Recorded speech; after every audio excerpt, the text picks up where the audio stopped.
Sean bienvenidos a un nuevo episodio del Orden del Caos. En esta ocasión estoy con el doctor César Pineda.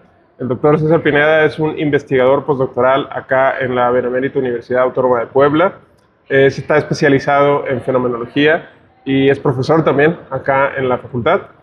Y recientemente, tienes una amplia producción, la verdad, para tener pocos años como ya investigador postdoctoral. La verdad, te felicito por esa razón. Gracias. Y pues también me interesa mucho dialogar en particular de estos dos textos que has publicado, entre otros que has publicado, pero esos dos me llamaron bastante la atención, que son sobre la tríada de el animal, la piedra y el Dasein. Y el otro que es sobre la crítica que hace el joven Marcuse a Heidegger y que da pie luego una respuesta bastante tardía de Heidegger para entender cómo fue criticado por Marcuse en esos términos iniciales. Entonces, te agradezco tu disposición y pues bienvenido a este espacio y espero que lo disfrutes como nosotros. No, pues el agradecimiento va para ti, al contrario, por la invitación. Me gusta este tipo de iniciativas porque justo permiten compartir lo que estamos trabajando, lo que se está haciendo, ¿no? Y da pie para que de ahí surjan ideas, se siembren inquietudes, preguntas y, ¿por qué no?, también una que otra respuesta. Claro, sí, sí. Y me gustaría iniciar por este tema del joven Marcuse, que es bastante interesante. De alguna manera la crítica, que no son pocas las críticas e incluso las autocríticas que ha recibido el proyecto filosófico de Heidegger alrededor de Ser y Tiempo, que fundamentalmente es lo que se conoce o lo que se viene a conocer como el primer Heidegger, y que, pues insisto, ha sido objeto de numerosas críticas, entre ellas está justo la de Marcuse. Y me parece interesante la manera en la que lo presentas en el texto, señalando que el propio Marcuse reconoció en Heidegger algo así como una especie de filosofía concreta, dice él, que tematizaba la realidad cotidiana o la facticidad del día a día que vivimos como entes situados, y de algún modo a partir de esa pregunta sobre la cotidianidad es que ejercía su labor filosófica. Sin embargo, como bien señalas luego en el mismo texto, esa aparente concreción de la que se habría entusiasmado Marcuse, pues habría derivado en una farsa, en una falsa concreción, de acuerdo con el propio Marcuse. Entonces me gustaría empezar por acá preguntando en qué consiste esto de concreción y por qué la falsedad de esta concreción heideggeriana que Marcuse habría visto. Sí, bien, muy buenas preguntas, que por cierto te quiero felicitar porque un poquito en las preguntas que me sugerías se nota que revisaste bien los textos. Eso siempre se nota, ¿no? Porque cuando son preguntas muy generales se nota que ni se revisó el texto, pero no muy bien, se nota y que sí lo estás comprendiendo bien. Pues de entrada yo matizaría una serie de cosas. Porque tú decías que lo que nosotros conocemos en torno a Ser y Tiempo, efectivamente se suele asociar con el así llamado primer Heidegger, ¿no? Y solemos pensar en un primero y en un segundo Heidegger, ¿no? Como un poco como el caso de Wittgenstein. Pero en realidad, entrándole más a detalle al pensamiento y a la obra heideggeriana, pues yo diría que hay más de dos Heideggers, hay como 4 o 5, por no decir más. ¿A qué me refiero? A que en el momento en el que Ser y Tiempo se concreta, se realiza, yo diría que eso es ya un segundo Heidegger. Hay un Heidegger anterior, hay un pensamiento y una tendencia previa que es el de sus primeras lecciones, ¿no? Como profesor asistente en Friburgo, luego en Marburgo. Y me parece que esa, más que Ser y Tiempo, eran las primeras lecciones las que despertaron el interés de Marcuse, de varios otros. No hay que olvidar que, aunque Marcuse va a ser ya discípulo oficialmente de Heidegger durante la habilitación, la tesis de habilitación, que es un periodo que va de 1928 al 33, previamente Marcuse ya se había doctorado en Friburgo, pero ya conocía a Heidegger. Está documentado que tenía protocolos de sus clases, o sea, Marcuse sí estaba interesado e informado de Heidegger, aunque todavía no era, digamos, alumno directo suyo, ¿no? Entonces, no solo Marcuse, sino sino muchos otros jóvenes filósofos que en ese momento, y filósofas que en ese momento se estaban formando, como Hannah Arendt, como Karl Lewit, Gadamer, varios otros, encontraron en las primeras lecciones de Heidegger este intento, este énfasis que hacía muchísimo en alejarnos, en criticar estas distorsiones teoréticas en las que había caído un poco el neocantismo, en las que había caído el neopositivismo y a juicio de Heidegger, la propia fenomenología husserliana.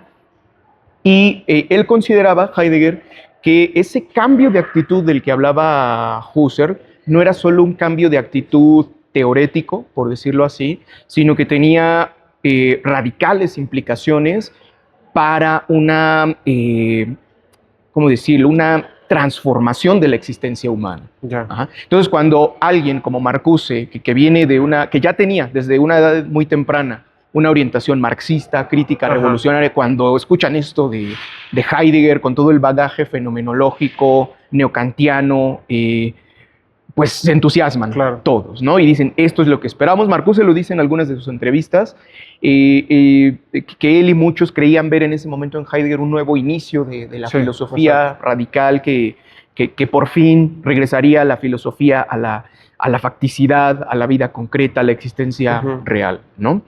Entonces, tú preguntas, ¿en qué consiste esta concreción? Primero la concreción y luego el señalamiento de falsa concreción de Marcuse, ¿no? Marcuse va a decir, ya sobre la lectura de Ser y Tiempo, porque esa es otra cosa, ya la apropiación que va a hacer Marcuse en ese periodo del 28 al 33 va a girar en torno a Ser y Tiempo. Ahí sí ya específicamente Ser y Tiempo. El texto con el que está dialogando, el que se apropia, pero también el que critica, es Ser y Tiempo. Y esto es algo que se ha comentado muchísimo, el propio Heidegger lo dice, Gadamer lo dice, el hecho de que Ser y Tiempo implica lo que después el propio Heidegger va a calificar como un planteamiento trascendentalista, por decirlo, trascendental o trascendentalista. En este sentido, un tanto kantiano, de un planteamiento de condiciones de posibilidad, ¿no? Es decir, en Ser y Tiempo podríamos decir que las estructuras ontológicas del Dasein son, simplificando un poco, condiciones de posibilidad para el desocultamiento del oente. Claro, una analítica. Exacto, la analítica de esas estructuras. Y eso va a dar toda la apariencia que muchos van a creer y a sostener de una antropología filosófica, ¿no? Muchos pues, van a decir, pues está hablando del ser humano, está hablando de la existencia humana, ¿no? Como tú bien decías hace rato en tu introducción, no hay que olvidar que también hay autocríticas de Heidegger, ¿no? Y eso es una de las cosas que él va a autocriticar posteriormente. Pero bueno, eso vendrá después. De momento, Marcuse y la mayoría de la generación filosófica que vivía y trabajaba en ese momento, pues solo tiene Ser y Tiempo.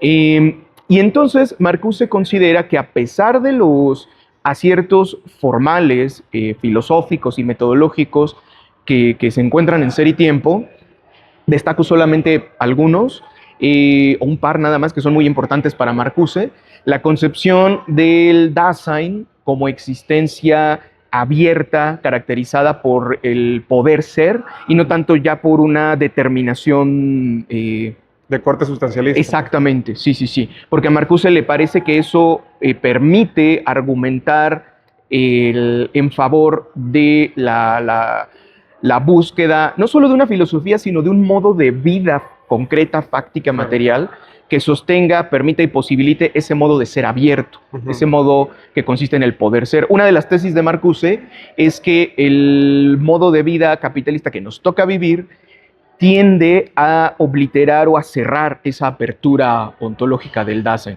porque en lugar de mantenernos como seres posibles, nos determina a cumplir una serie de funciones, ¿no? A cumplir un trabajo y o sea, un campo muy limitado de actividades y de funciones.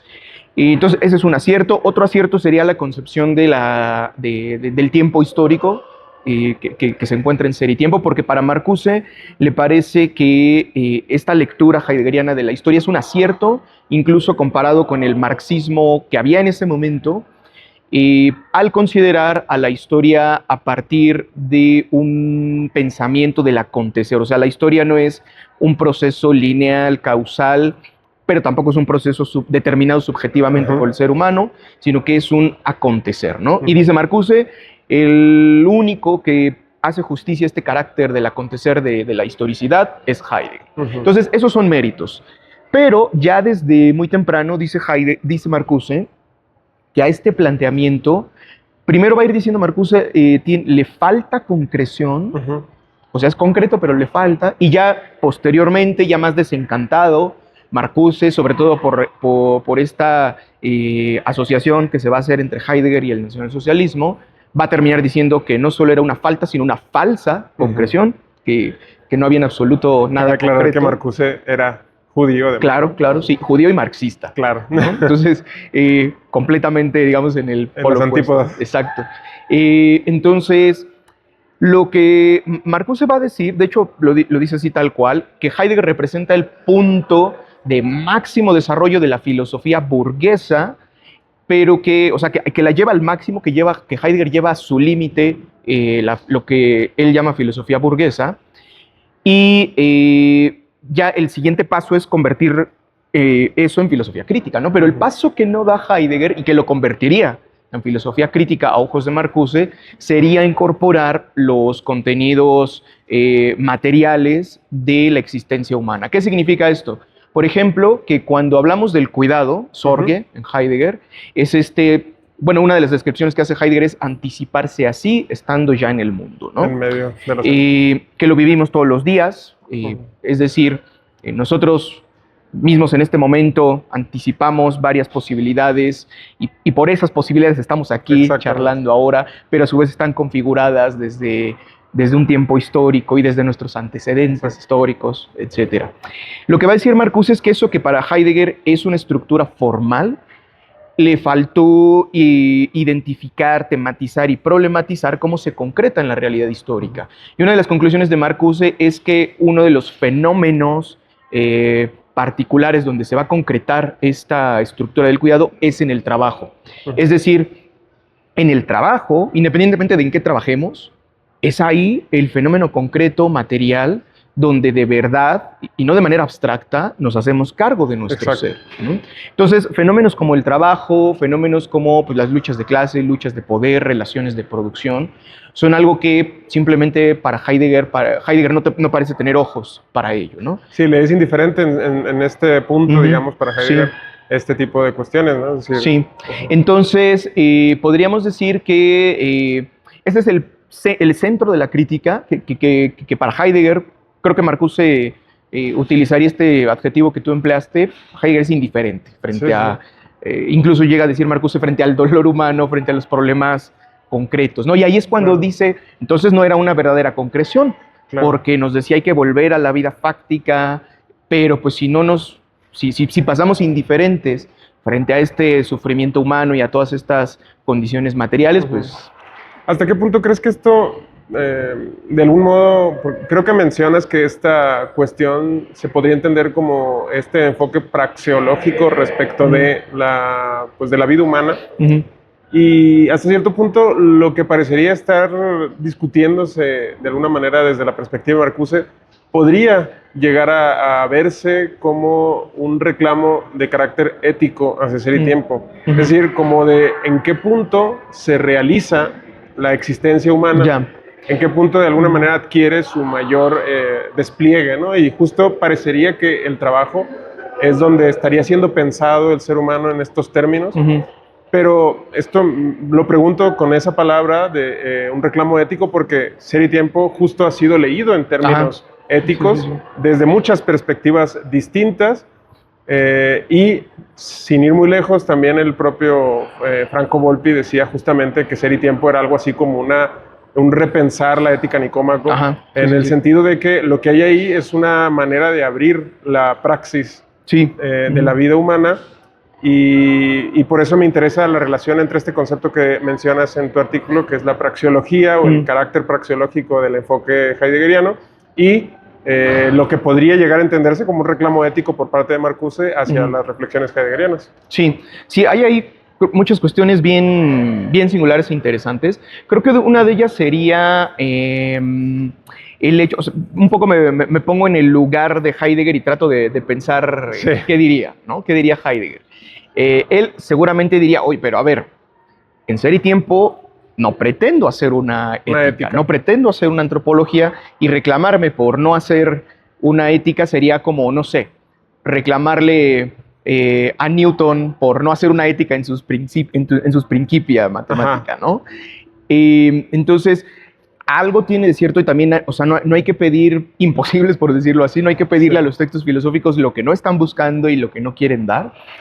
Entonces, aquí viene un punto bien sutil, porque si entendemos eh, ética, claro, todo dependerá cómo entendamos la ética, pero si la estamos entendiendo como una reflexión o como una serie de indicaciones o como una serie de decisiones en torno al actuar humano, pues diría Heidegger, pues por eso con razón no hay una ética en Ser y Tiempo, Claro. porque en cierto modo... Sí, quieres decir como un enfoque axiológico, ¿no? Como de valorar lo que es mejor y lo que es peor en términos del actuar humano, ¿no? Sí, y no solo eso, incluso más.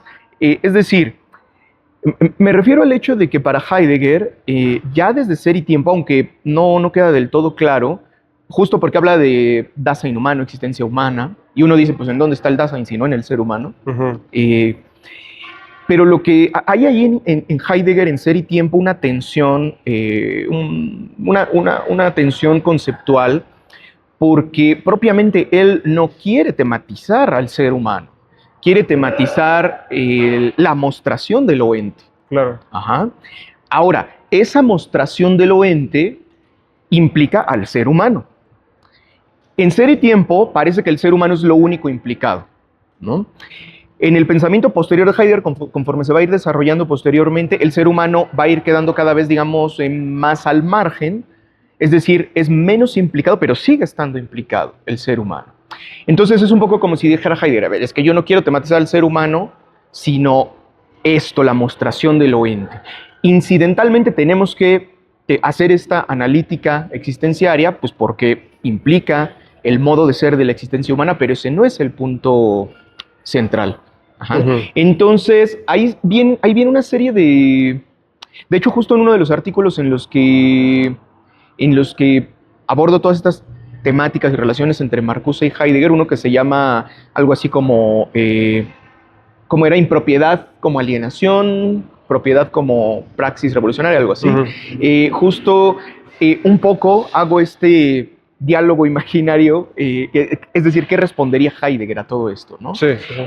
Y ahí señalo un poco que Heidegger, todavía en la época de Ser y Tiempo, y en sus lecciones tempranas, está hablando de indicaciones formales. Entonces, Heidegger diría quizá, pues es que sí, efectivamente, mi objetivo no era hacerme cargo de los contenidos materiales, porque solo quería indicar el modo de existencia en el cual sucede la mostración del ente, ¿no? Uh-huh. Así que podría ser una exigencia excesiva tratar de plantear una ética o implicaciones éticas en Ser y Tiempo, pero eso nos lleva a otra pregunta.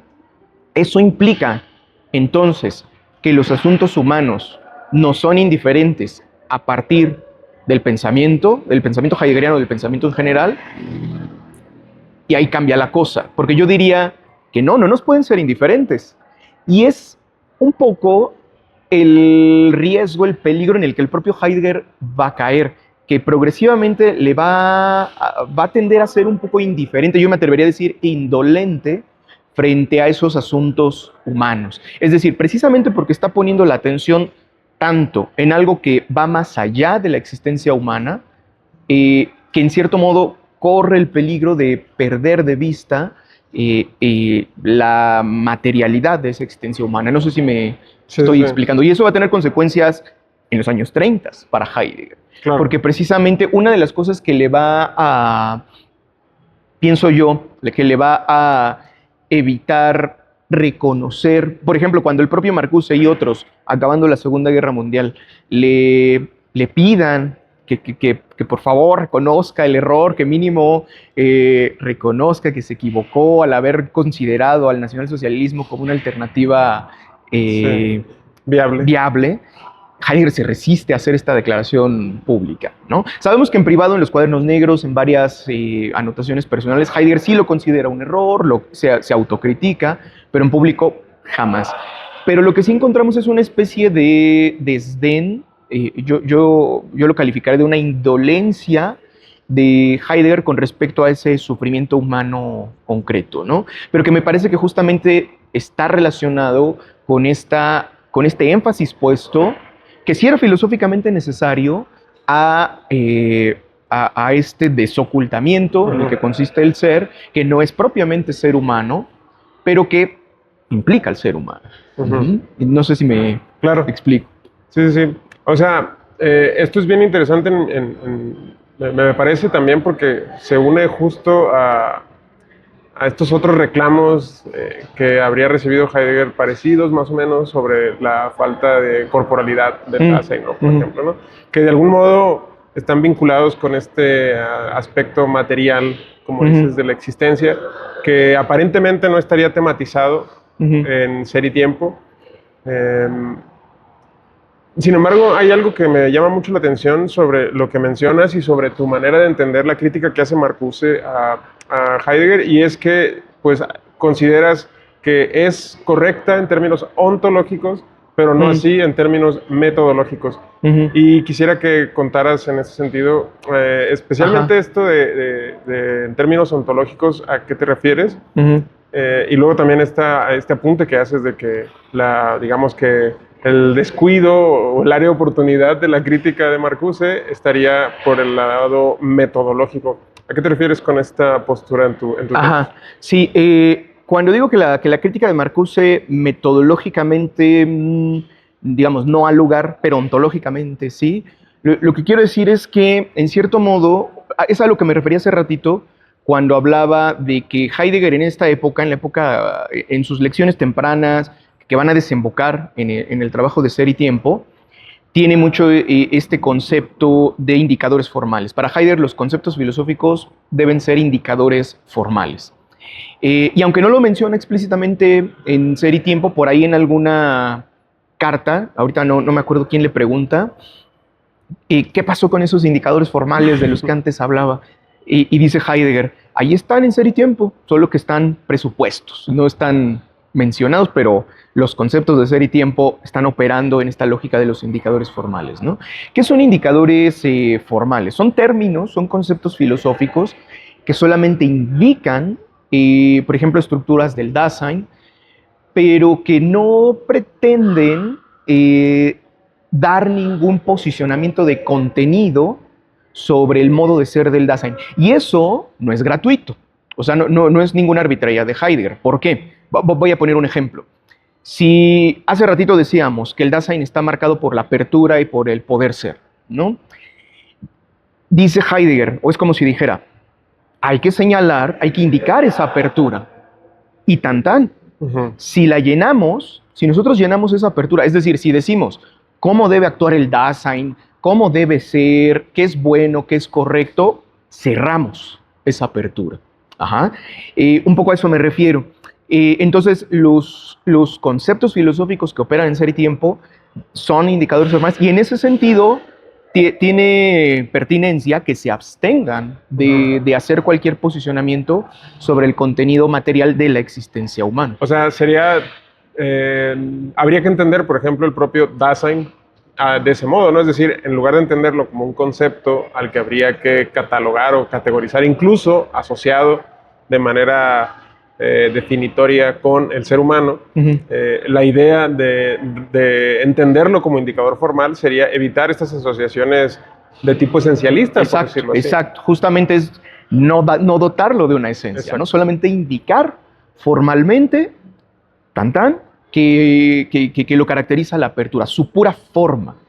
Y entonces dice Heidegger, o es como si dijera, nos queremos abstener de darle una esencia. Claro. Entonces, en ese sentido, me parece que la crítica de Marcuse un poco soslaya esa parte, Pero cuando digo que ontológicamente sí tiene sentido y es pertinente, a lo que me refiero es a una serie de ideas que Marcuse va trabajando en este periodo. Repito que es del 28 al 33, en lo que él va a denominar el proyecto de una fenomenología dialéctica, que sería esta síntesis entre marxismo y fenomenología, y que va más, todo este proyecto filosófico va a surgir o va a publicarse en más o menos una docena de artículos en este periodo que va a ir publicando Marcuse, y en varios de ellos da a entender Marcuse que esa estructura ontológica de la que habla Heidegger no es solo formalidad, sino que el mundo histórico, en este caso, en nuestra época, ya desde la época de Marcuse, pero también en la nuestra, marcada por la existencia, por el modo de vida capitalista, tiende a precisamente cerrar eso abierto. Entonces habría una relación directa entre el modo de vida material capitalista o de cualquier otro. Marcuse se refiere al momento actual, marcado por el capitalismo. Pero pienso que se podría muy bien aplicar a otras épocas, ¿no? Precapitalistas, por ejemplo, o postcapitalistas. Es decir, el hecho de que las condiciones históricas materiales inciden directamente en la constitución ontológica de la existencia humana. Entonces, esa ontología de la existencia humana no sería un dato a priori, no sería un dato formal suprahistórico, sino algo que se está decidiendo en todo momento en la historia. Ahora, aunque esto Marcuse lo deja así bosquejado, porque también hay que decir, creo que no lo he señalado, que Marcuse, entre comillas, abandona este proyecto en 1933, justo cuando él tiene que exiliarse de Alemania, cuando Hitler llega al poder, cuando Heidegger acepta el rectorado de la Universidad de Friburgo, lo que le implicó afiliarse al Partido Nacional Socialista. Marcuse abandona este proyecto y muchas de estas ideas que estaba bosquejando y que eran muy prometedoras, se quedan ahí. Y ya no las va a volver a retomar. Pero justo algo que me parece que hoy en día tiene mucha posibilidad de diálogo con la fenomenología, sería, por ejemplo, con la parte de la fenomenología husserliana, que tematiza varios niveles de constitución, no solo la constitución activa, sino, por ejemplo, las constituciones pasivas, que están a nivel corporal, a nivel histórico, y es ahí donde entra lo interesante, porque me parece que ahí podemos encontrar una posibilidad de sustentar fenomenológicamente que la vida histórica, o sea, nuestras relaciones de trabajo, nuestras relaciones de poder, el mundo económico, político que habitamos, tiende a ser constituyente también de nuestra experiencia fenomenológica de mundo. O sea, creo que nadie me dejará mentir que percibimos el mundo y nos relacionamos con el mundo en buena medida dependiendo del contexto que nos tocó, ¿no? Y eso da forma a nuestra constitución del mundo. Entonces me parece que por ahí iba Marcuse, y en ese sentido sostengo que ontológicamente sí es pertinente. Que de hecho hasta me parece bastante hasta parecido a la propia decisión que toma Heidegger luego de enfocarse ya no en una analítica existencial, en esos términos, digamos, formales, inmutables, de corte esencialista incluso, por enfocarse más a una cuestión ontohistórica, que es justo a donde tiende el Heidegger, pues, tardío, por decirlo así. Justamente parecería un reclamo equivalente o parecido, ¿no? Entonces, estoy completamente de acuerdo. Y por eso también me llama la atención la aclaración o el matiz que haces de que consideras que tiene errores metodológicos esta crítica de Marcuse. ¿En qué consideras que estaría como que el problema metodológico de la crítica de Marcuse? Primero, yo creo que en no haber comprendido del todo el mismo planteamiento fenomenológico. Me parece que hay unos detalles en su comprensión de la fenomenología. Esto, por ejemplo, es algo que también ha notado Noé Expósito, un especialista español también en fenomenología, y justo también que ha trabajado Marcuse. Alguna vez charlamos y él también consideraba que hay algunos sesgos en la lectura marcusiana de la fenomenología en general, y quizá eso influye. Uno de ellos sería precisamente no haber comprendido del todo el lugar de la formalidad en la fenomenología.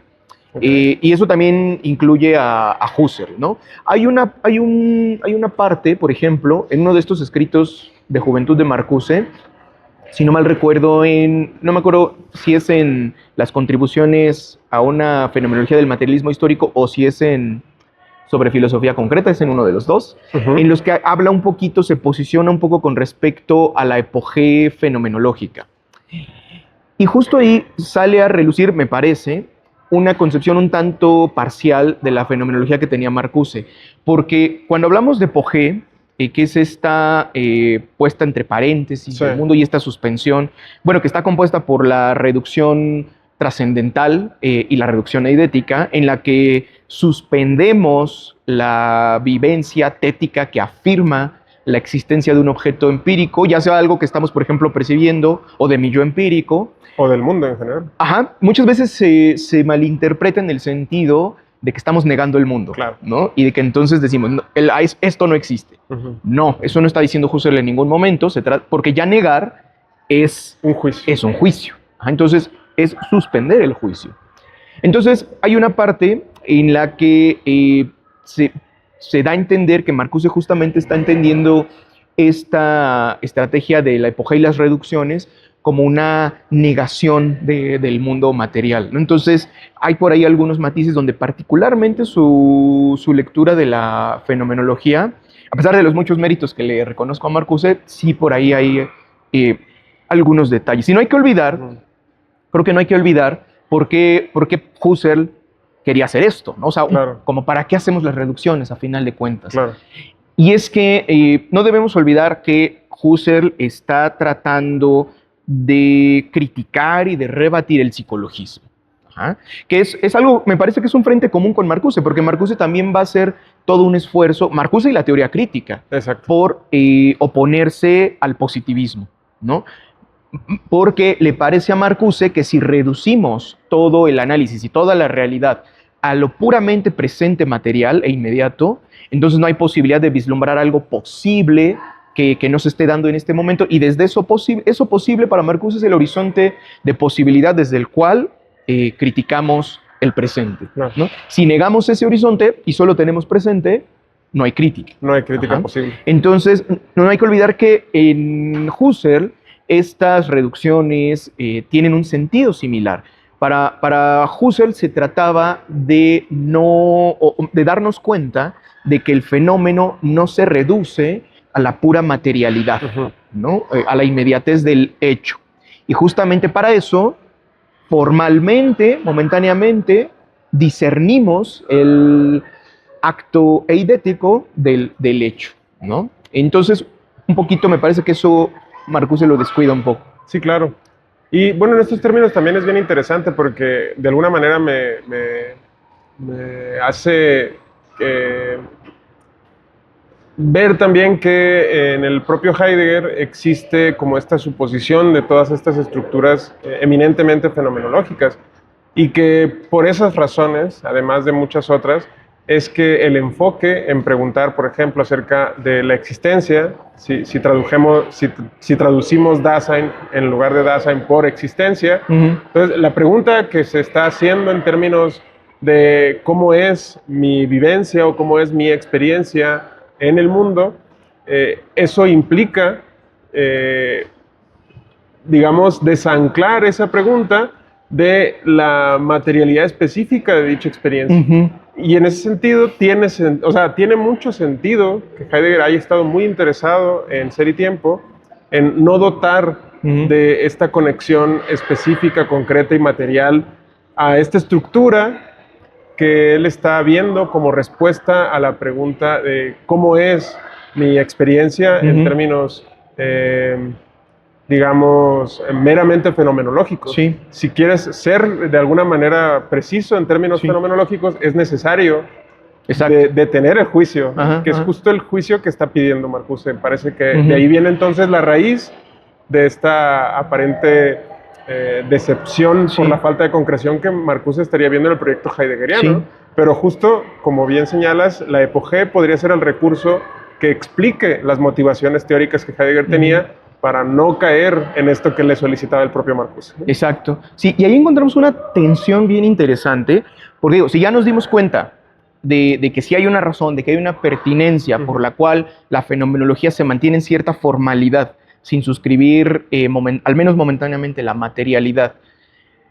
Pero también nos damos cuenta pues, que es necesario también hacernos cargo ética y políticamente de la materialidad, pero parece que si atendemos uno o el otro por separado, estamos como en un peligro no solo teórico y filosófico, sino práctico. Claro. El reto es justamente ir al punto de tensión, no borrar esa tensión, sino pensarla, nombrarla y sostenernos ahí. Claro. ¿No? Justo ahí me parece que este calificativo que emplea Marcuse, dialéctica, para referirse a su comprensión de la fenomenología, o sea, una fenomenología dialéctica, me parece que ahí tiene todavía mucha vigencia y sentido. Es decir, dialéctica en el sentido bien hegeliano y heraclíteo del término, ¿no? Es decir, una tensión atravesada por un pólemos.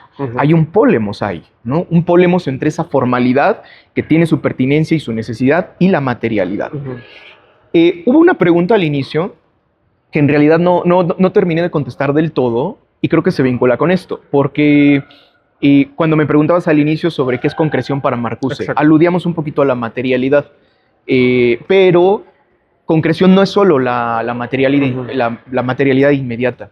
En este escrito de 1929 sobre filosofía concreta, que es como de esta serie de escritos, yo diría que es el más personal y programático de Marcuse, porque es ahí donde pues, nos da su proyecto de filosofía en ese momento. Yo diría, la lectura que yo tengo de este texto es que plantea más, es como si planteara la comprensión de la realidad en tres momentos, que es algo también muy hegeliano. La inmediatez, es decir, es tener ojos y conocimiento para pues, lo que está aquí a la mano, y es ahí donde se mueve el positivismo, por ejemplo, y es donde se mueve el sentido común. La abstracción, que sería identificar propiedades comunes, identificar esencias, que es algo que tradicionalmente ha hecho la metafísica, la ontología, pero también las matemáticas, ¿no? La geometría, es decir, identifican propiedades formales y comunes a varios objetos, pero desdeñando, bueno, no desdeñando, sino haciendo un discernimiento entre la formalidad y el contenido material, ¿no? Es decir, a las matemáticas no les importa si los triángulos son rojos, verdes, si son de plástico, de madera. Esto no importa, se queda en la pura formalidad. Claro, o sea, te refieres a esta oposición clásica que hay entre el enfoque de lo particular contra lo general, ¿no? Sí. El propio Aristóteles decía que no hay ciencia de lo particular, que no habría ciencia de los hechos concretos. Exacto. Habría ciencia solo de estos contenidos generales aplicables a los universales o a las generalidades, o al género en todo caso. Ahora, el reto, y es me parece lo que identifica Marcuse, es que no nos podemos quedar en la abstracción. Es necesaria, en la abstracción formal. Es necesaria, es un paso necesario para el conocimiento, pero de ahí hay que volver al mundo material, que ya no es el mundo inmediato, para justamente darnos cuenta cómo esta formalidad está en relación con nuestro mundo inmediato, ¿no? Y a esa vuelta dialéctica es a lo que Marcuse denomina concreción. ¿Cómo aplico estas cosas, no? Es algo podría ser, ¿no? Es ¿qué utilidad le doy a esta teoría, por decirlo así? Sí, de hecho es algo así, más o menos así, por supuesto con más palabras, con más desarrollo, pero es lo que dice Marcuse ahí en este texto, que las verdades de las ciencias incluso son verdades abstractas mientras no sean apropiadas concretamente en una situación material fáctica. Es ahí donde se vuelven verdaderas, ¿no?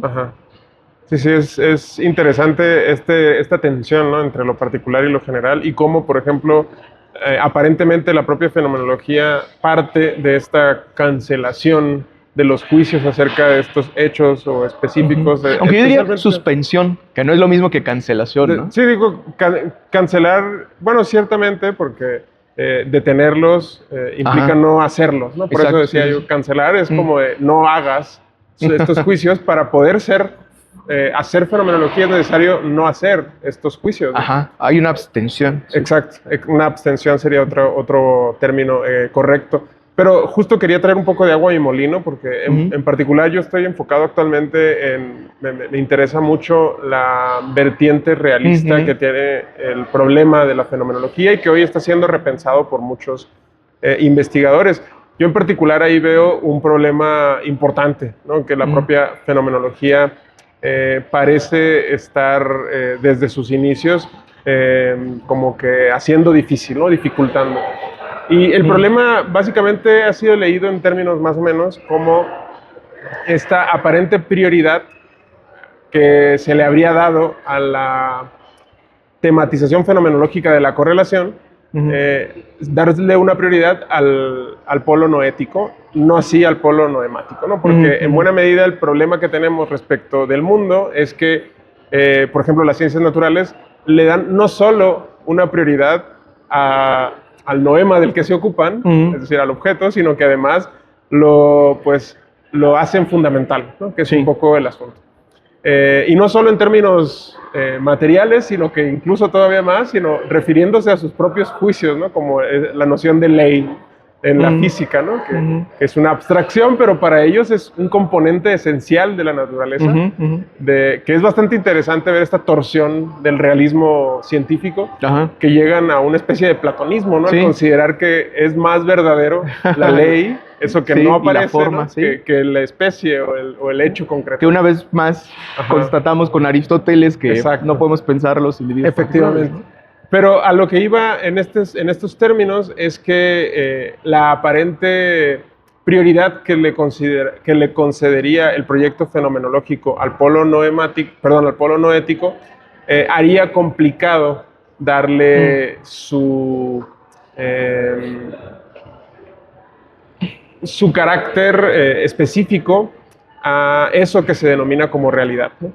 Es decir, entender en términos fenomenológicos a la realidad sería difícil porque de entrada para hacer fenomenología necesitas suspender los juicios existenciales sobre la realidad. Y aparentemente realidad y existencia son dos formas históricamente codependientes de ser pensadas y por esa razón es que habría como que una incompatibilidad de base en el proyecto fenomenológico por hacer estas preguntas que le competen aparentemente al realismo.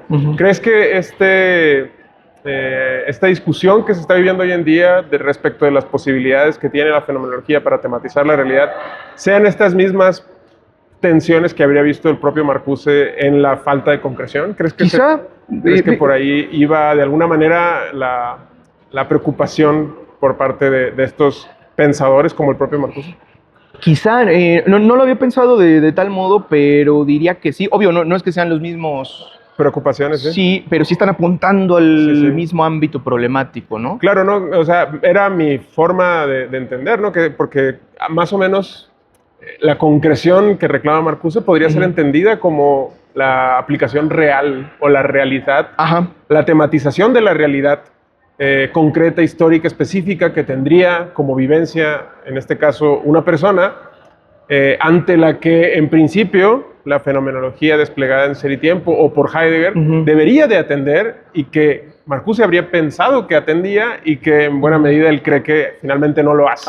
Por eso creo que habría ahí una apertura a entender este reclamo del propio Marcuse como una falta de realismo por parte de la fenomenología. Pero insisto, estoy echando mucha agua en mi molino porque... No, pero son diálogos interesantes y que hay que plantear. A ver, un poquito retomando, hay varias cosas, a ver si logro... ahorita me pusiste a pensar en muchas cosas, a ver si logro ponerlas en palabras claras. Retomando un poco tus términos, los términos en los que lo pusiste, creo que sí podríamos decir que en la lectura de Marcuse, la fenomenología, de este a priori de correlación en el que encontramos dos dimensiones, lo noético y lo noemático, creo que un poco coincidiría contigo en el sentido de que la fenomenología, tanto la husserliana como la heideggeriana, enfatizaron más lo noético. Lo noético. O sea, el proceso de noesis. Sin embargo, yo ya, no sé, no estoy tan seguro porque depende mucho cómo estemos leyendo a la fenomenología. Claro. Y en Husserl, por lo menos, no me parece que esté privilegiando el polo noético, sino que en todo momento reconoce también la misma importancia del noema, ¿no? Sí.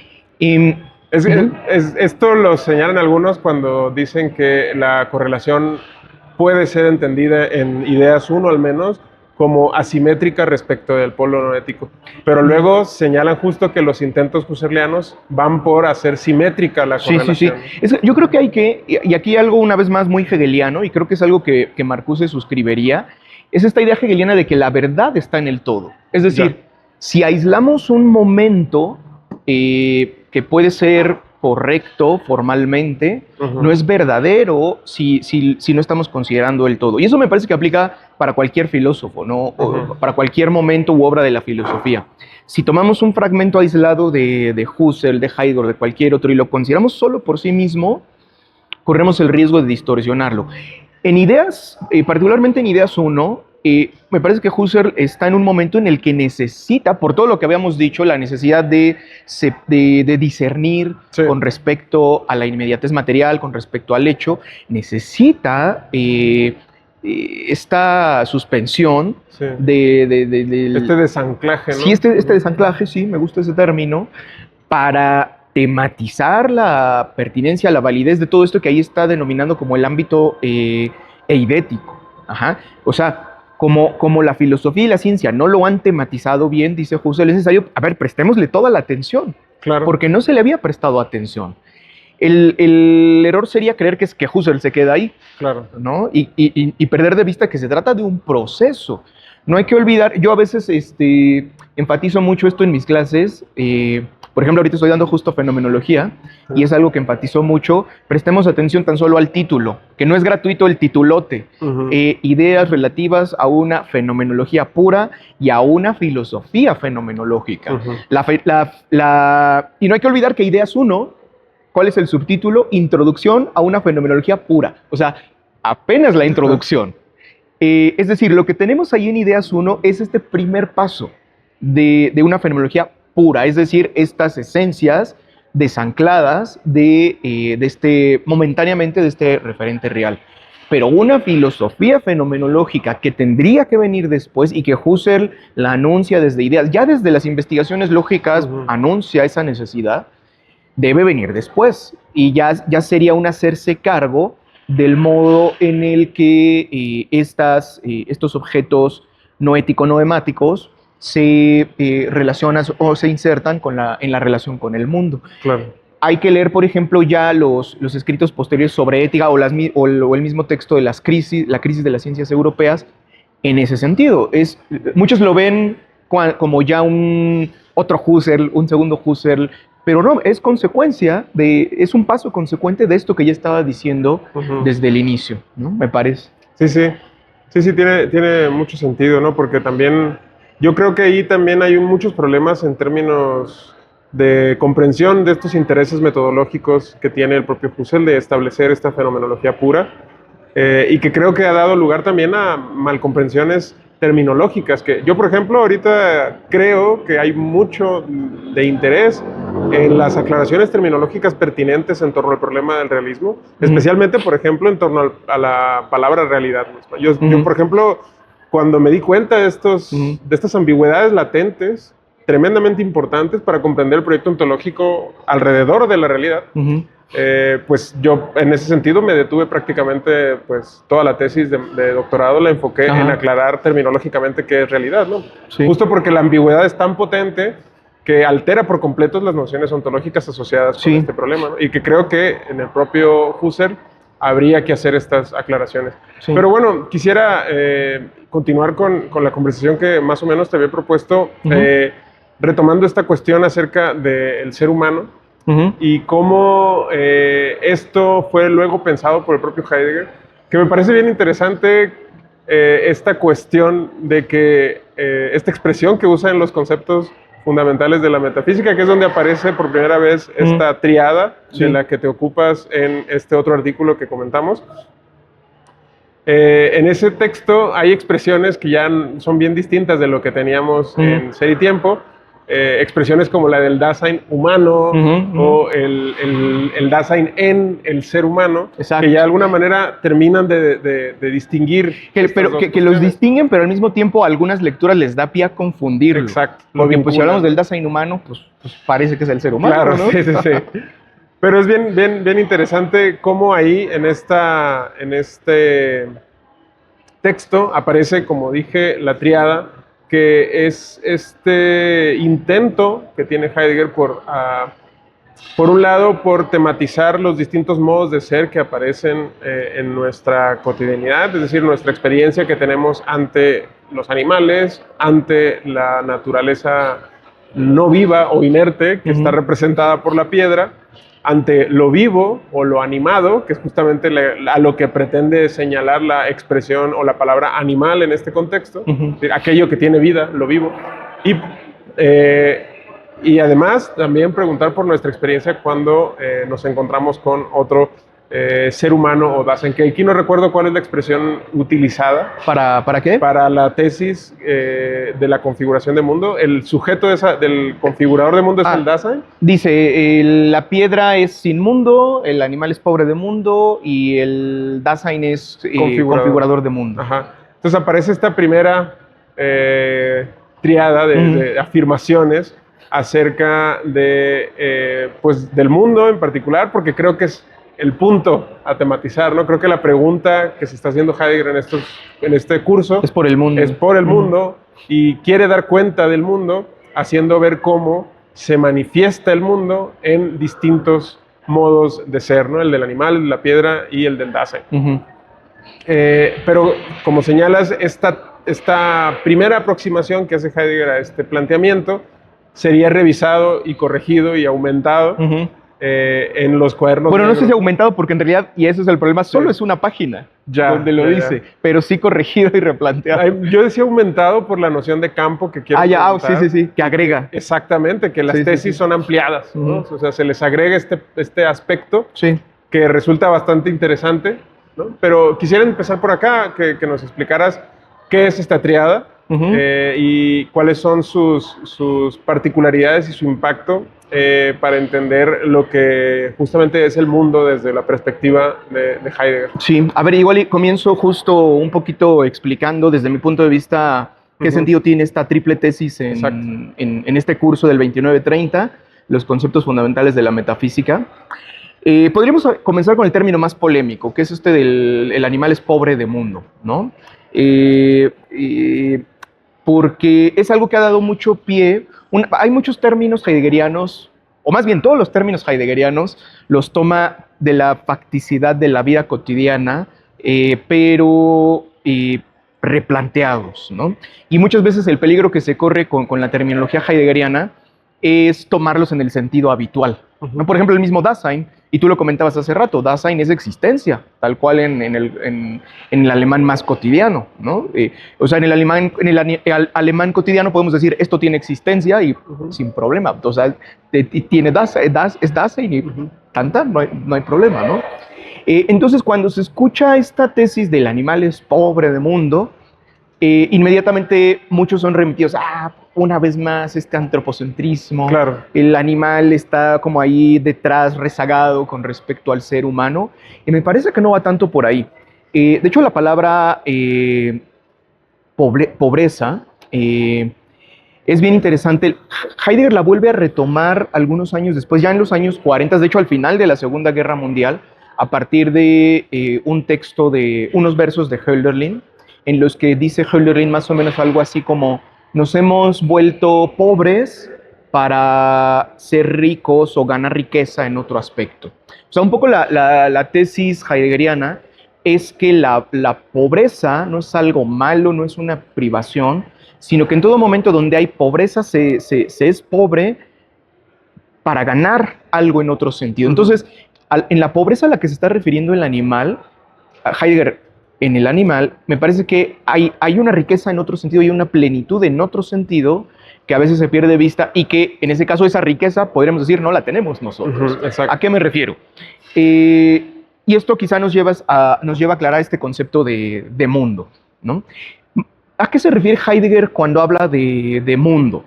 Un poquito aquí ahí en ese curso del 29-30, cuando habla Heidegger de mundo, se está refiriendo muy dicho grosso modo, a la totalidad de lo ente, pero no como suma, no como conjunto de cosas, sino como horizonte, un poquito más o menos para que lo entendamos en términos de ser y tiempo, como ese conjunto de la remisionalidad. Voy a poner un ejemplo. Cuando yo trato con este objeto, que es este barandal de metal, sé que ¿por qué está aquí? Bueno, sé que está aquí para evitar que nos caigamos. Una medida de seguridad. Exacto. Pero ojo, eso implica un horizonte tácito de otras entidades. Implica el hecho de que pues, mi cuerpo es un cuerpo finito, implica un cierto conocimiento de la gravedad, implica que si me caigo como de esta altura, yo creo que mi cuerpo no va a resistir, que mis procesos biológicos se van a interrumpir ya de manera irreversible. Todo eso está como horizonte tácito cuando trato con el barandal. Exacto. Ajá. Y eso, la vida, la muerte, remite, no sé, a los átomos, o sea, a lo que voy es que el mostrarse de un ente en tanto ente, el mostrarse del barandal en tanto barandal, remite de manera tácita a la totalidad de lo ente. Al conjunto de relaciones de sentido. Exacto, sí. Que explican de algún modo el trato operativo que tengo con él. Exacto. Si no tuviera esa relación de sentido con todo lo demás, esto no sería el barandal que es. Ajá. Y eso aplica para todos los entes. Ahora, justamente esa relación significativa con todo lo demás es lo que para Heidegger ahí no se da en el animal como tal. ¿Por qué? Y es aquí donde retoma el trabajo de Jacob von Uexküll. Porque retomando, yo no sé, no estoy calificado para decir si la lectura que hace Heidegger de von Uexküll es correcta, si está acertada o no, pero el sentido en el que la toma es más o menos el siguiente. Los animales se mueven en lo que él denomina, lo que von Uexküll denomina una relación de marcadores de sentido, y ahí encontramos relaciones significativas. Por eso a von Uexküll se le conoce como iniciador de la, ¿cómo se le dice a esto? La biosemántica, si no me recuerdo, o biosemiología, porque von Uexküll tematiza. Y esto tiene que ver con algo que vamos a ver ahorita con la reformulación de la tesis.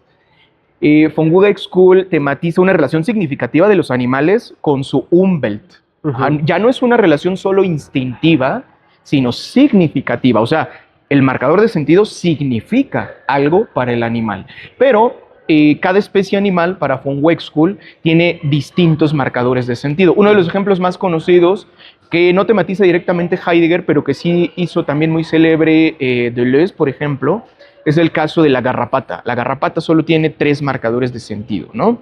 Que si no mal recuerdo son como captar el movimiento cuando un mamífero va pasando, ya cuando está ahí en el mamífero, tiene una receptividad digamos, topológica ahí para moverse entre el tejido capilar, y finalmente la percepción térmica del flujo sanguíneo, y ahí muerde. Y para la garrapata, solo esas 3 cosas son suficientes. Son su mundo, y le son suficientes. Y está perfectamente adaptada a ese Umwelt. Entonces, para von Uexküll, a diferencia de muchos enfoques evolucionistas, no tiene sentido decir que, por ejemplo, una garrapata es más o menos evolucionada que un caballo, que un chimpancé, que un gorila, porque todos están igualmente de bien compenetrados con su Umwelt. O sea, no hay mejor ni peor, ni más adaptado ni peor. No, eso no aplica acá. No hay jerarquías en ese sentido. Ahora, pero justamente como están, y aquí Heidegger utiliza otro término de von Uexküll, está en una condición de Benommenheit, que es otro término problemático porque en la traducción que tenemos en español lo traducen como aturdimiento, y esa traducción no me gusta para nada, porque pues, la propia palabra aturdimiento tiene un matiz negativo. Pues estoy aturdido, ¿no? Y no puedo pensar, no puedo percibir claramente, exacto. Y esa no es la condición en la que está el animal. Otra posible traducción que a mí me gusta más y que me parece que atina más en el sentido de lo que von Uexküll y Heidegger están diciendo es cautivamiento. Es así como estar absorto en algo, ¿no? Suelo poner el ejemplo de cuando alguien está enamorado y pasa la persona de la que está enamorado y está ahí cautivado y no piensa en nada más, ¿no? El mundo el mundo alrededor se desvanece, no importa. Y se vuelve borroso. Exacto, se vuelve borroso el mundo y solo tenemos ojos para quien está pasando ahí, ¿no? Esa condición es en la que está el animal, pero es una condición de plenitud, de positividad, y en ese sentido no es nada malo. Claro. Es una gran plenitud. Sí, no es una valoración. Exacto. La expresión Exacto. pobreza, ¿no? Exacto. Por eso muchos recuperan la noción de pobreza franciscana o paulina. Ajá, podemos verlo así. Porque en buena medida para ellos la pobreza es más bien desprenderse o desasirse de cosas que en principio no les son necesarias. Exacto. Y que justo ese deshacimiento o desconexión con el mundo y con las cosas les permite vivir de una forma mucho más rica, mucho más plena, y de concentrarse o enfocarse en las vivencias religiosas que estaban teniendo. ¿Y esa es la condición del animal? O sea, ¿qué importa para el animal? Ajá. El dinero, el trabajo, las guerras, el poder. Claro. En esa pobreza hay plenitud. Sí. Ajá. Pero bueno, ahí hay algo bien interesante, porque también la noción misma de pobreza, como decía antes, esta idea que aparece en la religión y demás, implican la posibilidad de la no pobreza, es decir, de la riqueza, por decirlo, por oposición, digámoslo así, ¿no? Sí, es decir, como si fuese una opción deliberada por parte de quien asume esa pobreza, ¿no? Y de algún modo creo que eso es problemático, pero yo creo, y aquí es una pregunta que es interesante para mí particularmente, que Heidegger no está tratando de explicarnos cómo es la experiencia del animal. Exacto. O de no hay que perder eso de vista. Ajá, porque uno podría creer que, bueno, ¿con qué legitimidad de acceso? Y él se lo pregunta, así casi en esos mismos términos lo dice. Creo que está como autoobjeción, ¿no? Aparece el titulado el parágrafo en el curso donde él señala esto, ¿no? Y bueno, entonces uno insiste, ¿no? ¿Cuál es la pregunta entonces? ¿O qué es lo que te lleva a plantear esto, ¿no? Y creo que el problema más bien es qué experimentamos nosotros ante el animal, ¿no? Y creo que ahí está la verdadera cuestión, ¿no? O sea, quien experimenta la pobreza no es el animal, sino nosotros. Yo creo que ahí es donde creo que está la fineza, por decirlo así, de este término, que está señalando más bien el hecho de que sí es más pobre mi experiencia porque yo a lo mejor quisiera, no sé, hablar o entender mejor cómo ve mi perro el mundo o cómo ve la planta, su contexto, y me es imposible. ¿No? Me carezco de la capacidad de empatizar ante esa forma del mundo animal. Y ahí sí se entiende que la pobreza entonces es de mi propia experiencia ante el animal.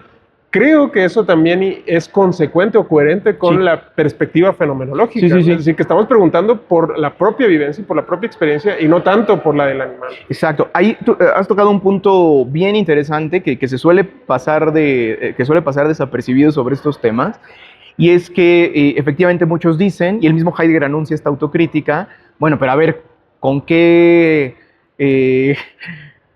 licencia. Sí, exacto. ¿Con qué licencia, con qué autoridad podemos decir que efectivamente así la garrapata, la vaca, el cocodrilo, el perro, el ave perciben el mundo? Pero justo ahí hay una experiencia de lo que yo llamaría un cierto rehúso o una cierta negatividad. Y ahí es donde encontramos justamente lo que nos hace, lo que a nosotros nos configura como constituyentes de mundo. Pero es un rasgo que yo le llamaría privativo, negativo, no es algo positivo. Y claro, cuando hablamos aquí de positivo o negativo no es valorativo, hay que recordarlo, ¿no? ¿A qué me refiero?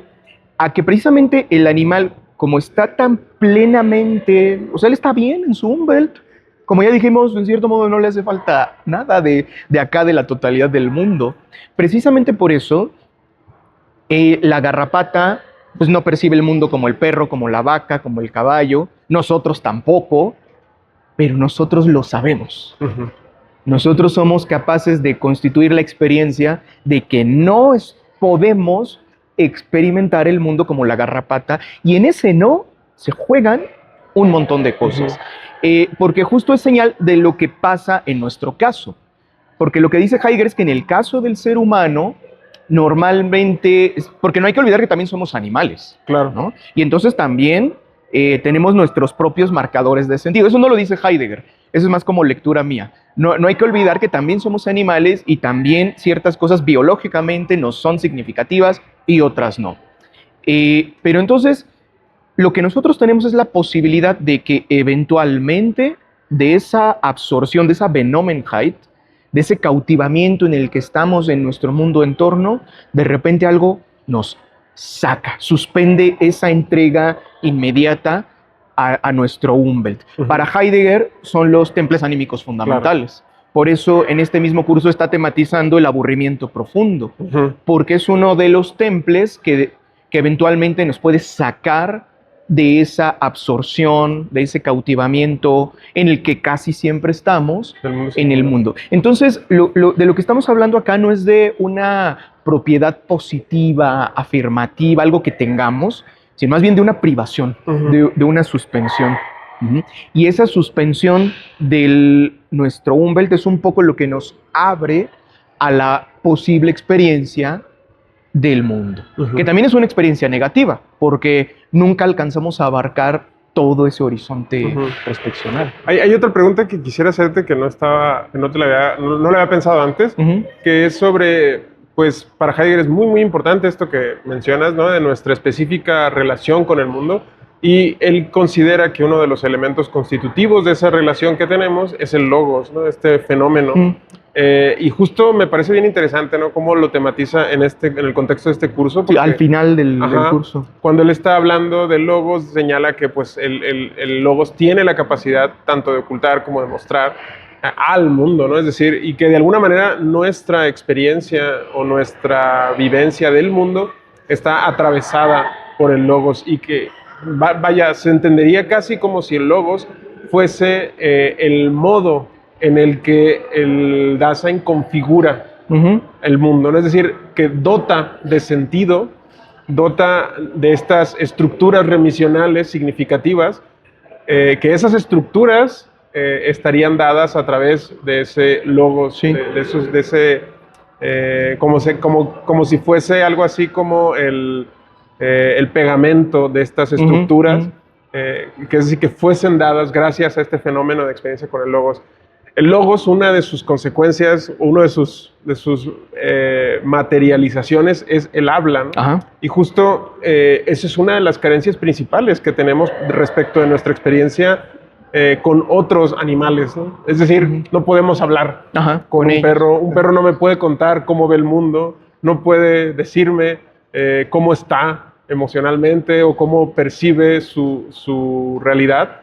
Y en ese sentido, mi capacidad de acceder a ese horizonte significativo en el cual ocurre la experiencia y la vivencia del mundo del animal, es decir, cuando yo hablo contigo, accedo de una manera distinta a tu perspectiva, a tu mundo, si bien de una forma empática e interpretativa y demás, sí lo hago de una forma particularmente distinta a lo que podría hacer con alguien con quien no puedo hablar. Con la piedra no puedo hablar, con el animal no puedo hablar, y eso me incapacita de entender o de acceder empáticamente o significativamente al mundo configurado por esos modos de vida o modos de existencia, ¿vale? o de ser. Sí. En este caso, ¿qué piensas acerca de esto, de que el logos pudiera ser esta diferencia específica entre la experiencia que tenemos ante el animal o ante el resto de vida con respecto a la que tenemos con otros Dasein? Sí, es un tema súper interesante que sí Heidegger alcanza a esbozar al final de este curso, ya en el mero final, que además es un texto muy largo. Claro. Sí, no hay que olvidar que para Heidegger, en su lectura del mundo griego en general, comprende logos a partir de su etimología como legein, ¿no? Es este ligar, relacionar, vincular significativo, ¿no? En cierto modo sostiene el mundo. Pero justo en este curso, lo que dice Heidegger es que más allá de logos apofánticos, que es el logos en el que coincide palabra y cosa, del juicio enunciativo, hay algo previo, hay un logos previo que dice Heidegger, hay algo más allá. Ese logos es y utiliza más o menos la expresión de es un acontecimiento del mundo. Ahí es donde empieza, todavía no utiliza el término acontecimiento o ereignis en los términos posteriores, pero ya empieza a usar este término en el sentido de que algo más acontece ahí. Desde mi punto de vista, ¿esto a qué nos conduce? A que nos lleva de vuelta a Heráclito. Claro. Porque nos lleva a pensar que el logos no solo es una propiedad humana, no solo es el habla articulada, sino que como para Heráclito ya es un logos en todas las cosas. Entonces hay un logos, yo diría, para tratar de explicarlo de la manera más sencilla, hay un logos prelingüístico en las cosas, en los animales.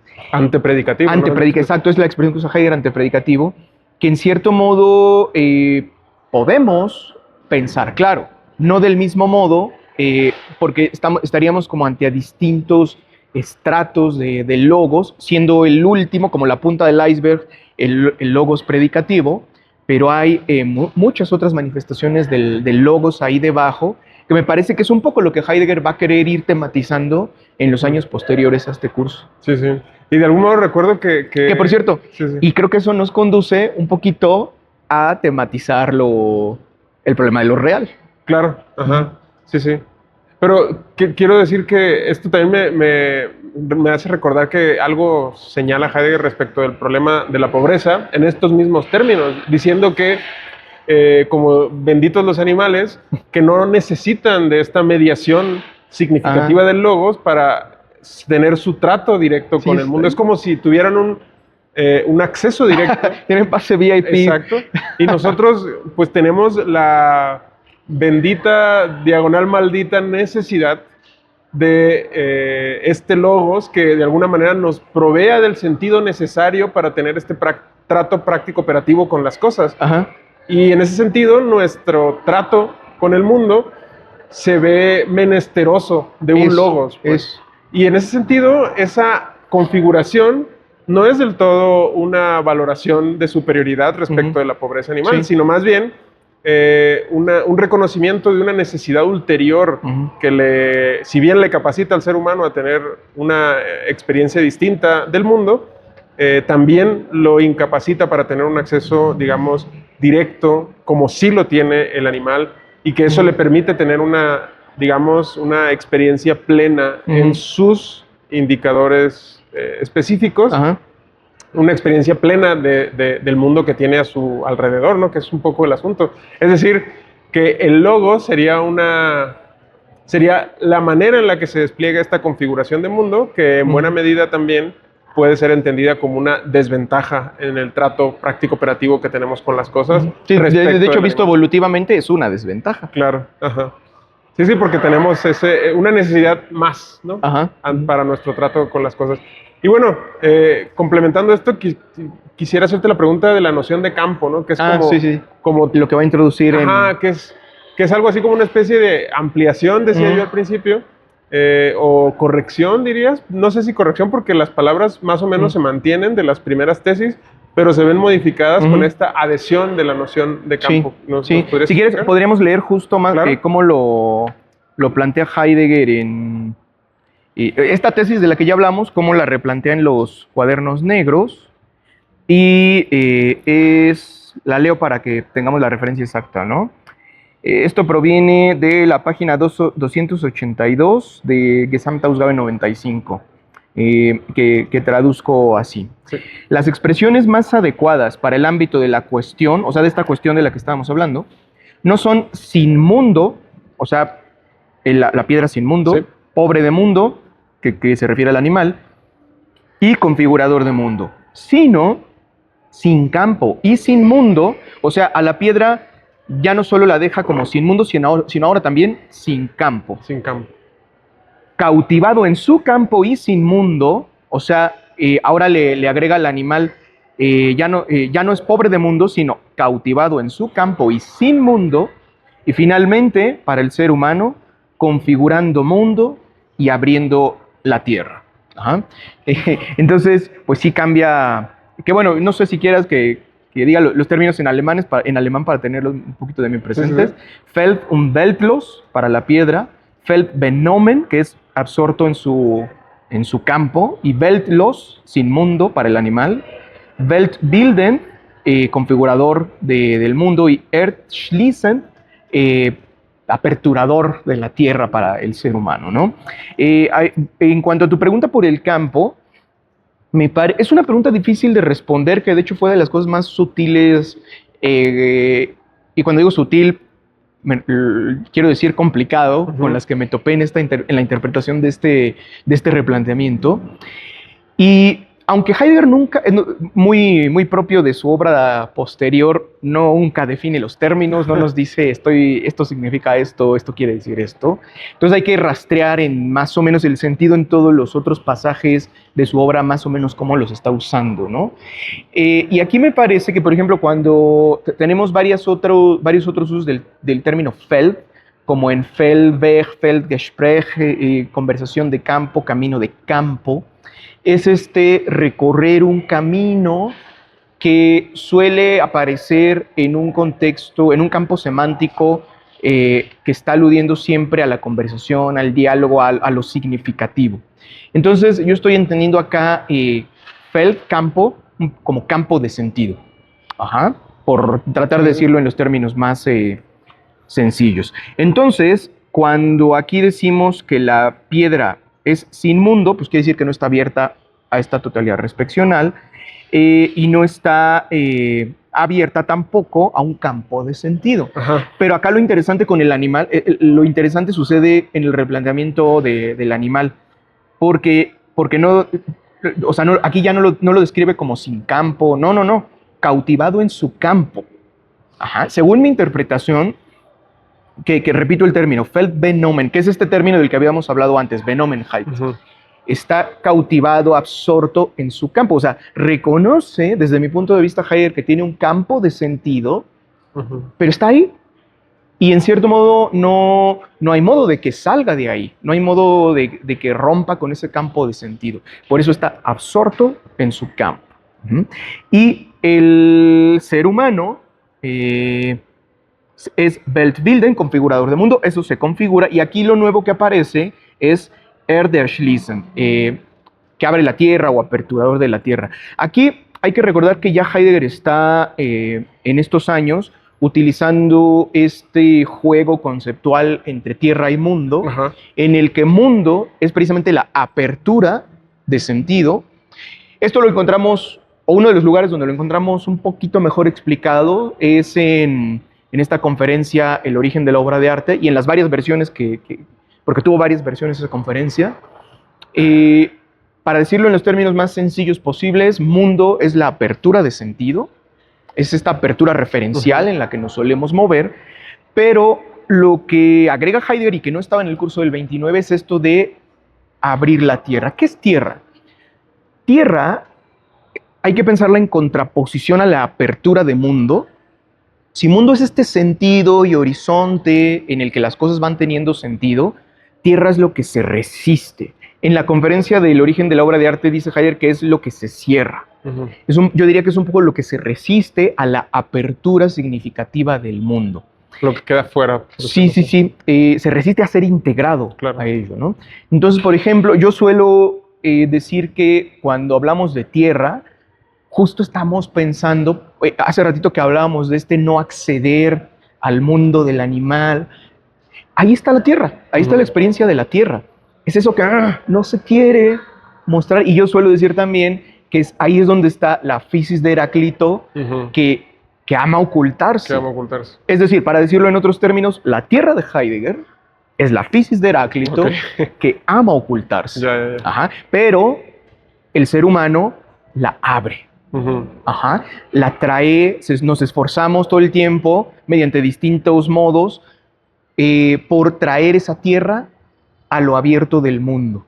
Lo traemos a través del lenguaje, lo traemos a través de la ciencia, lo traemos ya de manera un poco más violenta a través de la tecnología y a través de la producción industrial, del uso industrial de recursos materiales. Ahí traemos ya de manera violenta eso que se resistía a ser mostrado, lo traemos así un poco como contra su voluntad. Como arrancarlo, ¿no? Exacto, lo arrancamos de la tierra y ¡pah! Aquí está. Lo desocultamos de una forma violenta, ¿no? Sí, sí, completamente. Sí. Y en ese sentido, bueno, el problema es que esta noción de pobreza queda descartada de alguna manera en esta segunda reformulación, ¿no? En esta revisión, y se sustituye por la noción de... Yo diría matizada. Bueno, porque ya no aparece. Bueno, sí, no, de hecho ya no... Término. Sí, como tal, pobreza... Armut ya no está. Sí. Entonces, ¿dirías tú que Heidegger está queriendo como aclarar lo que quiso decir o está volviendo a decir algo distinto? Yo diría que lo está... Es decir, pobreza significaba en su momento ya esta... ¿cómo es la palabra con la relación con el campo? ¿El fenómeno? Absorto en su campo. Okay. Fenómeno. Es decir, que la pobreza ya significaba desde origen el sinmundo y el embelezamiento o el absorbimiento que tiene el animal con su campo. ¿O es que la noción de pobreza ya no sirve y hay que usar otras expresiones que son estas nuevas? ¿Cuál crees que es el enfoque de esta? Yo diría que es una aclaración. Una aclaración complementadora en el sentido de que pretende profundizar en lo que ya había dicho, pero aclarando más el sentido. No hay que olvidar que utiliza Heidegger el término para referirse a lo que dijo en el curso del 29 como insuficiente. Dice, eran insuficientes, las expresiones más adecuadas son estas. ¿No?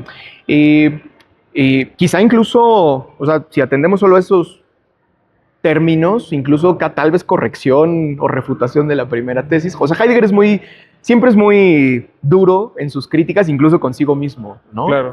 Pero a mí me parece que es una aclaración inmanente que muestra, que recoge el sentido de lo que ya quería decir desde el 29-30, pero lo dice mejor y con más posibilidades. O sea, la insuficiencia es por claridad más que por imprecisión, dirías. Ajá, quizá. Sobre todo por esta desafortunada suerte que tuvo el término pobreza. Ya, claro. Y bueno, ya por último, para no abusar demasiado de tu tiempo, te quería hacer esta pregunta de la lectura ética que estábamos comentando en el inicio, que también Marcuse hace o pretende hacer, respecto de esta noción de configuración de mundo, ¿no? Porque en buena medida existen todas estas lecturas que hace la teoría crítica acerca de que es posible, de algún modo, que el contexto histórico en el que nos encontramos produzca estos fenómenos que Marx desarrollaba como la enajenación o la alienación. Es decir, que en los contextos en los que nos encontramos, culturales, existen los fenómenos de propaganda que de alguna manera alteran la manera en la que vemos el mundo y que tienen incluso, según el propio Marx, la capacidad de enajenarnos y alienarnos. Es decir, que en este elemento problematizador que trae consigo la noción de propaganda y de cultura y de que de alguna manera la teoría crítica trata de hacer ver las responsabilidades que tiene la sociedad en su conjunto para dar forma a estructuras de sentido que no son del todo, digámoslo, beneficiosas o correctas para entender lo que somos nosotros en cada caso. Todo esto implicaría que en general, esa configuración de mundo, al menos de esta noción, digámoslo así, vulgar, de este mundo que se nos propone a leer desde la cultura de masas y demás, habría una responsabilidad en el modo en el que configuramos socialmente el mundo y también el mundo nuestro, privado, por decirlo así. Es decir, cómo decidimos articular la manera que tenemos para experimentar y ver el mundo. De hecho, ayer conversaba con Viridiana también en una charla, en una entrevista, y una de las cosas que ella decía es que todo este contexto de alguna manera ha generado como que una imposibilidad de que tengamos una experiencia del arte de una manera más o menos plena, por ejemplo, ¿no? Ella denomina esto como la muerte del arte, derivada de la comercialización y de, bueno, muchos otros fenómenos que de alguna manera perturban el modo que tenemos de experimentar el arte. Y en ese sentido también me parece que hay algo interesante acá de cómo está siendo pensada la idea de la configuración de mundo, digámoslo así en términos de Marcuse, ya en términos más concretos. Es decir, si esta configuración de mundo opera a nivel social, cultural, incluso todavía más histórico, ¿no? Como diría Heidegger en buena medida, y también de alguna manera cómo opera a nivel individual, es decir, si yo soy o no soy capaz de configurar el mundo o mi acceso al mundo. ¿Qué carácter crees que tenga esta idea de la configuración? Es decir, ¿es una cuestión deliberada sobre la que yo tengo de alguna manera algún tipo de agencia? ¿O soy totalmente pasivo respecto al modo en el que mi mundo está configurado?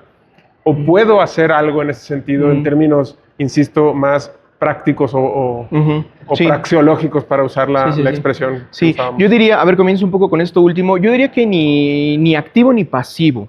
O sea, no es esa estructura significativa de mundo, que me gustó también cómo lo describías como estructuras de sentido, no es algo que podamos activa y conscientemente modificar a nuestro antojo, pero tampoco es algo que recibamos pasivamente y que no podamos hacer nada. Ahí me parece que lejos de esta, y un poco creo que es por donde iba esta idea de acontecer, que está en Marcuse, pero que también está en Heidegger, yo lo llamaría una lógica del acontecimiento, en la que no estamos hablando ya ni de términos puramente activos, subjetivos, ni de términos puramente pasivos, objetivos, ¿no? Es algo abierto que no está determinado, que sí influye sobre nosotros, pero que al mismo tiempo lo que nosotros hacemos, en cierto modo, va predisponiendo otras posibilidades, pero solo eso, posibilidades, que luego habrán de realizarse en relación con el mundo. Y aquí quisiera señalar algo que creo que está relacionado con todo esto, porque con respecto a Marcuse, hay un especialista en Marcuse que fue de sus últimos alumnos en vida, Andrew Finberg, que en uno de sus últimos libros que apareció hace 2 años sobre Marcuse, Finberg dice, creo que de manera muy aguda, identifica de manera muy aguda el contexto filosófico e intelectual en el que se encontraba no solo Marcuse, sino Heidegger, Husserl y en general toda la filosofía alemana a inicios de los años 20. Dice Finberg, la filosofía estaba en ese momento en una situación en la que había sido escindido el mundo del significado, y encontramos ahí las filosofías como las de Dilthey o la hermenéutica, que se encargan del significado, y el mundo de la materialidad y de la praxis. Y ahí tendríamos al positivismo, al marxismo. Y dice Finberg, la mayoría de los movimientos filosóficos de ese momento, el neocantismo, la fenomenología, pero también el propio Marcuse en ese momento, están tratando de volver a tematizar filosóficamente, porque obviamente sería como absurdo pensar que son dos cosas separadas, el ámbito del sentido y el ámbito de la praxis material, y los esfuerzos de Heidegger, los de Marcuse, los de Dilthey y de muchos otros, irían en el sentido de pensar en conjunto ese mundo práctico, material, con el mundo del significado. Y esto nos lleva a una idea que me parece muy sugerente de la lectura de Finberg de Marcuse, que en realidad estos significados, si queremos un cambio histórico o lo que sea, se trata no solo de modificar relaciones materiales, relaciones políticas, económicas, sino también relaciones de significado, pero no como algo separado, sino en cierto modo el reto está a entender, porque ese ha sido el riesgo y los extremos en los que han caído. Por ejemplo, muchas lecturas marxistas y de la teoría crítica desdeñan el ámbito del significado, pura ideología, ¿no? Y viceversa. Muchas corrientes fenomenológicas, filosóficas, ontológicas, desdeñan el mundo material de lo ético-político, ¿no? Pero justamente el reto está en pensar cómo no están escindidos el ámbito del significado y el ámbito de la praxis. Entonces, en esos significados, por ejemplo, yo diría, no son solo propaganda, claro que sí, son propaganda, pero no solo eso, son también resultado de relaciones cotidianas, relaciones productivas. Quizá un poquito lo diría en clave Foucaultiana, que esas relaciones de poder que se van fijando, que se van institucionalizando, son como la cristalización de las relaciones cotidianas a nivel micro, ¿no? Es lo que repetimos y normalizamos todos los días.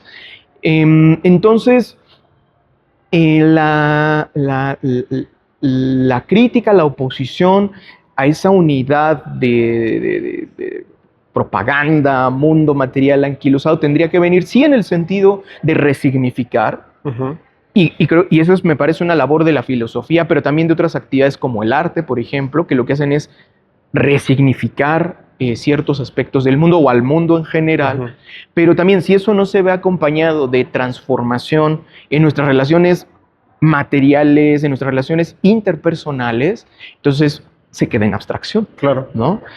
Pero me parece que apuntarle a una sin la otra, por ejemplo, querer solo cambiar el mundo en términos político-económicos sin modificar las relaciones y las estructuras de sentido, tampoco va a conducir muy lejos. Me parece que por ahí va estos que fueron algunos intereses ya del viejo Marcuse en los años 60 y 70 por los llamados movimientos de nueva izquierda, como el feminismo, el ecologismo, porque le parecía a Marcuse que en cierto modo ponían sobre la mesa la necesidad de resignificar nuestra concepción de las relaciones de género, nuestra concepción de la relación con la naturaleza, y entonces se trata de sí modificar la praxis directa, pero a la par, como parte del mismo proceso, resignificar esas estructuras de sentido, ¿no? Pues bien, te agradezco mucho. No, gracias a ti. La verdad que me parece muy interesante esto último que mencionas. Me quedaría mucho más rato platicando contigo. La verdad que me la estoy pasando muy bien. Espero yo también. te la hayas pasado muy bien. Muy buenas preguntas. Sí, cuando se disfruta mucho así el diálogo. Sí, la verdad que me la pasé bastante bien escuchándote. Espero también que quienes nos estén escuchando se la hayan pasado bien. De nuevo, te agradezco mucho tu disposición y tus respuestas y tu tiempo. Y les agradezco también la atención y la escucha a quienes nos han estado escuchando. Les pido también que nos sigan a través de nuestras redes sociales, a través de Facebook, Instagram, TikTok y a través también de YouTube y de las emisiones que se hacen los lunes a las 2:30 de la tarde por Radio UAS. Les agradezco de nuevo y nos veremos en un próximo episodio. Muchas gracias, César. No, gracias a ti, Diego. Un gustazo.